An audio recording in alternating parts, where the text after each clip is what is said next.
प्यारे बच्चों, good morning. आज हम आप लोगों को आपके हिंदी गद्य का जो दूसरा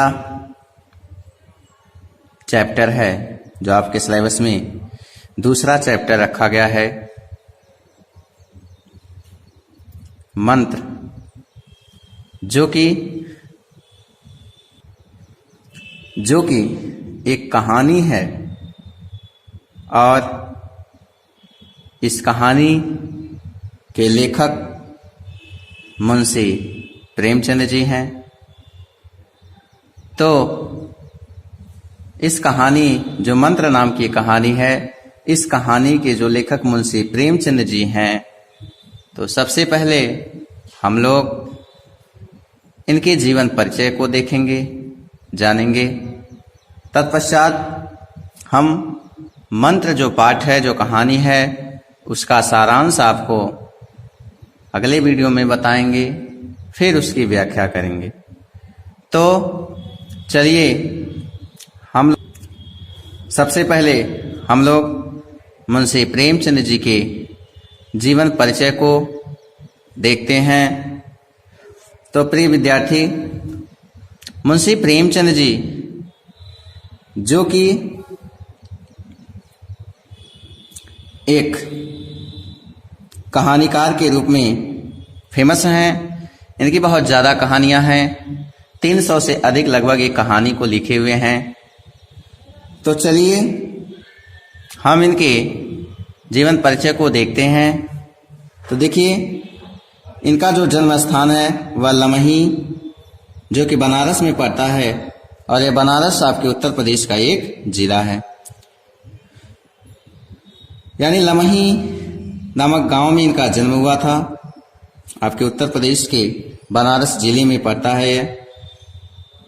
और जो समय है, जन्म समय यानी जन्म एवं मृत्यु सन जो है वह 1880 है, अर्थात 1880 ईस्वी में इनका जन्म हुआ था, और 1936 ईस्वी में इनकी मृत्यु हो गई थी। लगभग ये 56 वर्ष जीवित रहे। इनके पिता का नाम अजायब राय था, और जो इनकी माता थी उनका नाम आनंदी देवी था। इनकी प्रमुख कृतियां जैसे गोदान, गबन, सेवा सदन, प्रेमाश्रम, निर्मला, कर्मभूमि, रंगभूमि, यानी ये तो इनकी प्रमुख कृतियां हैं जिससे फेमस हुए हैं। और ये शुक्ल युग के लेखक हैं। किस युग के लेखक हैं? शुक्ल युग के लेखक हैं। इनका बचपन का जो नाम था धनपत राय था। याद रखिएगा बच्चों, जो इनका बचपन का नाम था वह धनपत राय था। आपसे क्वेश्चन में पूछा जा सकता है कि मुंशी प्रेमचंद जी के बचपन का क्या नाम था? धनपत राय था। आप लोग आंसर लिखेंगे। या इनके पिता का क्या नाम था? अजायब राय था, जो कि एक डाक मुंशी थे। इनकी माता का क्या नाम था? आनंदी देवी। इनकी कोई एक प्रमुख कृतियां लिखिए, तो आप लिख सकते हैं सेवा सदन, गबन, गोदान, रंगभूमि, कर्मभूमि वगैरह जो भी है। ठीक है ना? किस जिले में इनका जन्म हुआ था? तो बनारस, यानी बनारस के लमही गांव में इनका जन्म हुआ था। तो ये सारी चीजें आप शार्ट में भी तैयार कीजिएगा। तो चलिए शुरू करते हैं। जीवन परिचय को लेते हैं हम लोग। उपन्यास सम्राट, ये उपन्यास के सम्राट थे, इतना याद रखिएगा। कहानीकार के साथ साथ ये उपन्यास के सम्राट थे। तो उपन्यास सम्राट प्रेमचंद का जन्म एक गरीब घराने में काशी से 4 मील दूर लमही नामक गांव में 31 जुलाई 1880 ईस्वी को हुआ था। यानी काशी से लगभग 4 मील की दूरी पर एक गांव है जिसका नाम लमही है, और उसी लमही नामक गांव में 31 जुलाई 1880 ईस्वी में, जो कि एक गरीब परिवार था, गरीब घराना था, यानी उसी गरीब घर में इनका जन्म हुआ था। फिर आगे देखिए, इनके पिता अजायब राय डाक मुंशी थे। आपको पहले ही बताया गया कि इनके पिता का नाम अजायब राय था, जो कि एक डाक मुंशी थे। 7 साल की अवस्था में माता का और 14 वर्ष की अवस्था में पिता का देहांत हो गया। और 7 साल की अवस्था में इनकी माता का देहांत हो गया और उसके 7 साल के बाद में 14 साल के जब ये हुए तभी इनके पिताजी का भी डेथ हो गई, यानी इनके पिता की भी मृत्यु हो गई, पिता भी इन्हें छोड़कर चले गए, देहांत हो गया। घर में यूं ही बहुत निर्धनता थी, चूंकि ये गरीब थे पहले से ही, तो कहीं न कहीं समस्याएं इनके सामने आना शुरू हो गई अब। और यानी घर में यूं ही बहुत निर्धनता थी, गरीबी थी। पिता की मृत्यु के पश्चात इनके सिर पर कठिनाइयों का पहाड़ टूट पड़ा और जैसे ही इनके पिता की मृत्यु होती है सारा भार, यानी जो मुसीबत हैं, जो कठिनाइयां हैं, ये सारी कठिनाइयों का पहाड़ इनके सर पर आ पड़ा। रोटी कमाने की चिंता बहुत जल्दी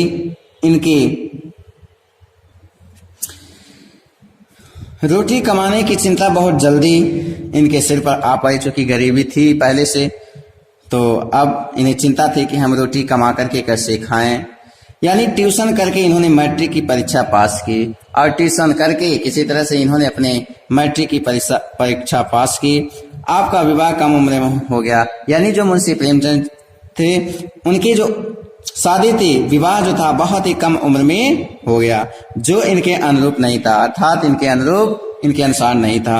अतः शिवरानी देवी के साथ दूसरा विवाह किया गया और शिवरानी देवी के साथ इनका दूसरा विवाह हुआ।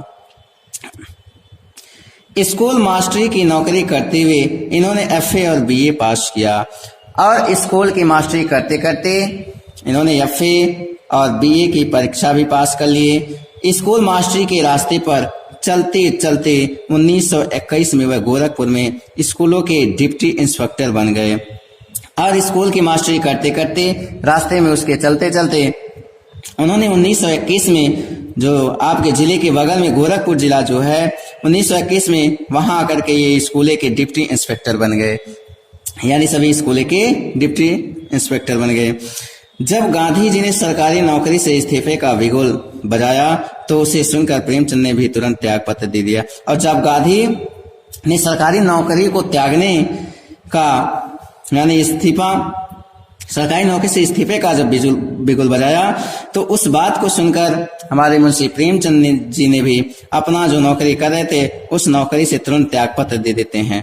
उसके बाद कुछ दिनों तक इन्होंने कानपुर के मारवाड़ी स्कूल में अध्यापन किया और कुछ दिन इन्होंने जो कानपुर के मारवाड़ी जो स्कूल है वहां पर ये जो है अध्यापन करते हैं। फिर काशी विद्यापीठ में प्रधान अध्यापक नियुक्त हुए और उसके बाद काशी विद्यापीठ में ये प्रधान अध्यापक नियुक्त कर दिए जाते हैं।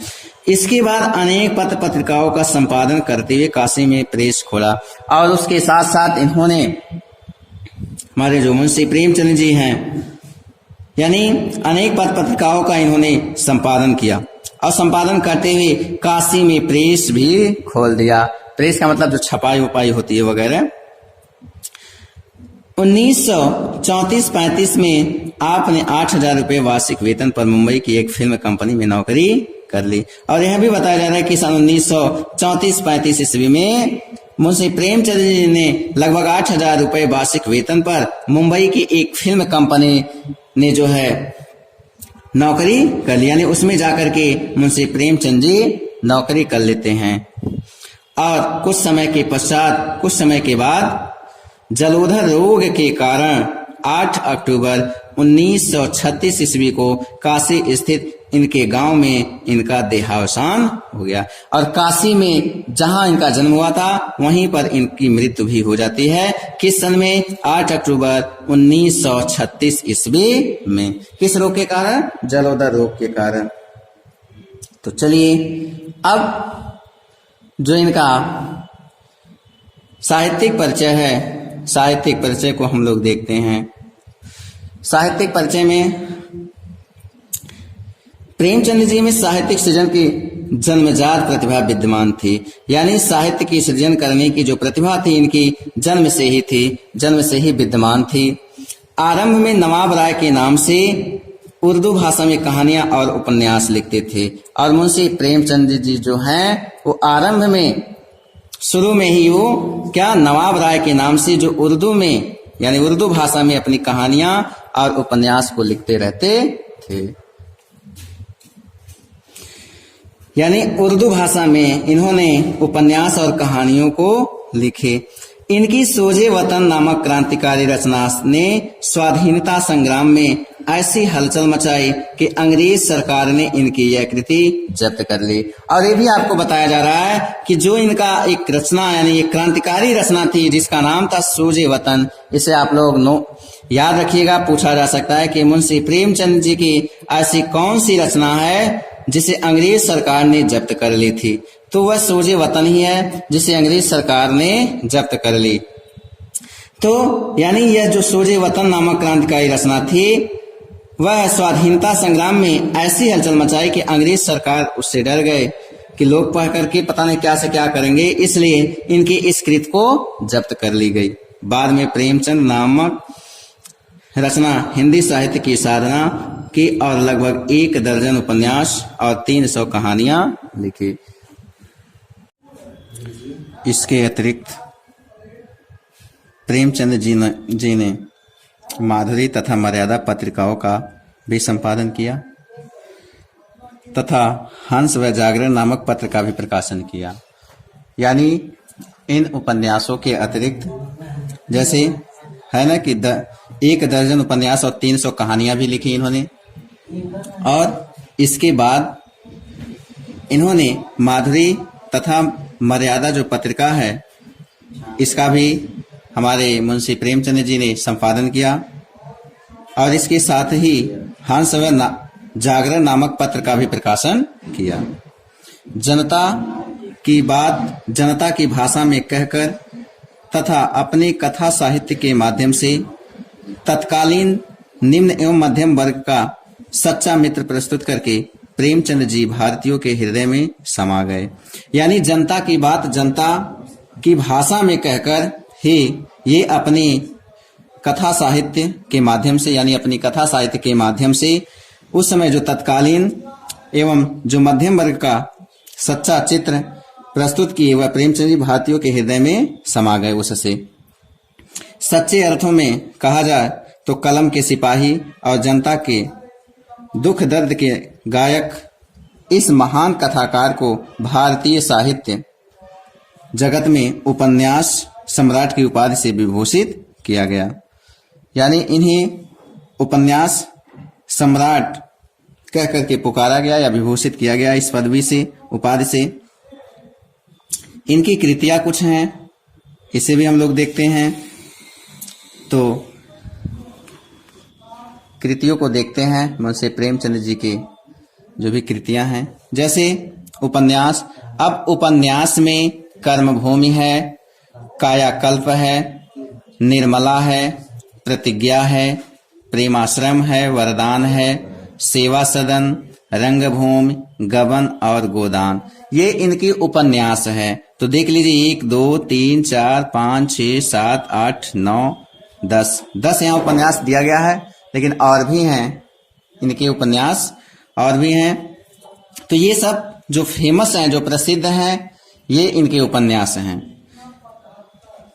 अब तो बच्चों कम से कम इसमें से ये जितना भी आपके बुक में यानी इस जीवन परिचय में जो उपन्यास दिया गया है ये वेरी इंपॉर्टेंट हैं। इसे आप लोग तैयार कीजिएगा। एग्जाम में आपको पूछा जा सकता है आपसे कि सेवा सदन किसकी उपन्यास है। तो यदि आपको पता होगा तभी आप बता पाएंगे कि हाँ मुंशी प्रेमचंद जी का उपन्यास है, या प्रेमाश्रम किसका उपन्यास है। ठीक है ना।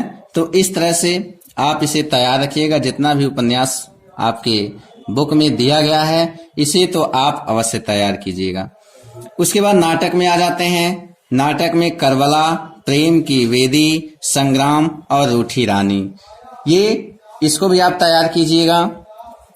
रूठी रानी, संग्राम, ये सब इम्पोर्टेंट हैं। करबला, प्रेम की वेदी तो तैयार करते रहिएगा। फिर है जीवन चरित, कलम, तलवार और त्याग, दुर्गादास, इम्पोर्टेंट है, याद कीजिएगा। महात्मा, शेख सादी और राम चर्चा, राम चर्चा भी आपके कोर्स से संबंधित इम्पोर्टेंट है। पूछा जा सकता है कि राम चर्चा जो है वह जीवन चरित्र किसका है? तो प्रेमचंद जी का है। निबंध संग्रह में कुछ विचार संपादित जैसे गल्प रत्न और गल्प समुच्चय। अनुदित में देख लीजिए अहंकार है, सुखदास आजाद कथा, चांदी की डिबिया इंपॉर्टेंट है, हाल स्टाय की कहानियां और सृष्टि का आरंभ। कहानी में हम लोग आते हैं, आपको पहले बताया गया है कि उपन्यास के सम्राट हैं, लेकिन लगभग 300 से ज्यादा कहानियां इन्होंने लिखी। तो कहानी संग्रह में देखिए नवनिधि, ग्राम्य जीवन की कहानियां, प्रेरणा, कफन वेरी इंपॉर्टेंट है, आप लोग तैयार कीजिएगा। प्रेम पचीसी, कुत्ते की कहानी, प्रेम प्रसून, प्रेम चतुर्थी, प्रेम प्रसून भी इंपॉर्टेंट है। मनमोदक, मान सरोवर इंपॉर्टेंट है। समर यात्रा, सप्त सरोज, अग्नि समाध, प्रेम गंगा और सप्त सुमन। तो इसमें आपको 300 कहानियां पहले ही बता दिया गया है कि 300 से ज्यादा इनकी कहानियां हैं, लेकिन जो आपके सिलेबस में रखा गया है उसी को आप तैयार कीजिए, ठीक है ना, इंपॉर्टेंट है आपकी क्लास के अनुसार। भाषा शैली में हम लोग आते हैं। इनकी जो भाषा शैली है, प्रेमचंद जी की भाषा के 2 रूप हैं। एक रूप तो वह है जिसमें संस्कृत के तत्सम शब्दों की प्रधानता है, यानी एक रूप तो वह है जिसमें संस्कृत के कुछ शब्द मिलेंगे, चाहे वो कहानी हो या उपन्यास हो, जो भी हो। जब आप उसको पढ़ेंगे तो संस्कृत के कुछ तत्सम शब्द आपको मिलेंगे, यानी उसकी प्रधानता है। और दूसरा रूप वह है जिसमें उर्दू भी आपको मिलेंगे, संस्कृत भी मिलेंगे, हिंदी के व्यवहारिक शब्दों का भी प्रयोग किया गया है। यह भाषा अधिक सजीव, व्यवहारिक और प्रवाहमयी है। इनकी भाषा सहज है, सरल है, व्यवहारिक, प्रवाहपूर्ण, मुहावरेदार एवं प्रभावशाली भी है। प्रेमचंद विषय एवं भाव के अनुरूप शैली को परिवर्तित करने में दक्ष थे। उन्होंने, ध्यान से देखिएगा, उन्होंने अपने साहित्य में प्रमुख रूप से 5 शैलियों का प्रयोग किया, यानी जो मुंशी प्रेमचंद जी हैं, जो भी उन्होंने अपना साहित्य लिखा है, उन साहित्यों में 5 शैलियों का प्रयोग किया। कौन कौन से हैं? वर्णनात्मक शैली है, विवेचनात्मक शैली है, मनोवैज्ञानिक है, हास्य व्यंग्य प्रधान शैली, और 5वां है भावात्मक शैली। तो ये सब जो है इनकी शैली है। और जो आपके सिलेबस में रखा गया है मंत्र, जो एक कहानी है, तो इसमें प्रेमचंद जी यानी एक मर्म स्पर्शी कहानी है जो उच्च एवं निम्न स्थिति के भेद भाव पर आधारित है। यानी जब आपको ये बताया जाएगा, जो मंत्र है इसमें एक डॉक्टर चड्ढा है जो बहुत ही अमीर है, और एक वो है जो कि बहुत ही गरीब असहाय वृद्ध, जिसे हम भगत के नाम से इसमें जानेंगे। भगत बहुत ही गरीब है, उनके पास 7-8 बच्चे भी हो चुके हैं। कहानी का सारांश हम अगला वीडियो बना करके आपको डालेंगे, आपको समझ में आएगा। यहाँ केवल हम आपको जीवन परिचय से संबंधित ही बातें बता रहे हैं। तो यानी जो उच्च एवं निम्न स्थिति के भेद भाव पर आधारित है, जो आपके क्लास में यानी सिलेबस में मंत्र रखा गया है, जिसमें लेखक ने विरोधी घटनाओं, परिस्थितियों और भावनाओं का चित्रण करके कर्तव्य बोध का मार्ग दिखाया है। पाठक मंत्रमुग्ध होकर, यानी आप लोग मंत्रमुग्ध होकर पूरी कहानी को पढ़ जाते हैं, यानी हम लोग पढ़ जाते हैं। बहुत ही अच्छी कहानी है, जब आप पढ़ेंगे तो आपको बहुत ही अच्छा लगेगा। तो जीवन परिचय प्यारे बच्चों बहुत ही सावधानी पूर्वक याद कर डालिएगा, इसको नोट भी कर डालिएगा। और जो भी ये नाटक, कहानियां, उपन्यास हैं, इसको भी आप तैयार कीजिएगा, क्योंकि जीवन परिचय से संबंधित 4 नंबर के क्वेश्चन आते हैं। और चलिए हम अगला वीडियो, अगले यानी सारांश जो है आपको इस लेसन का अगले वीडियो में बना करके भेजते हैं। धन्यवाद।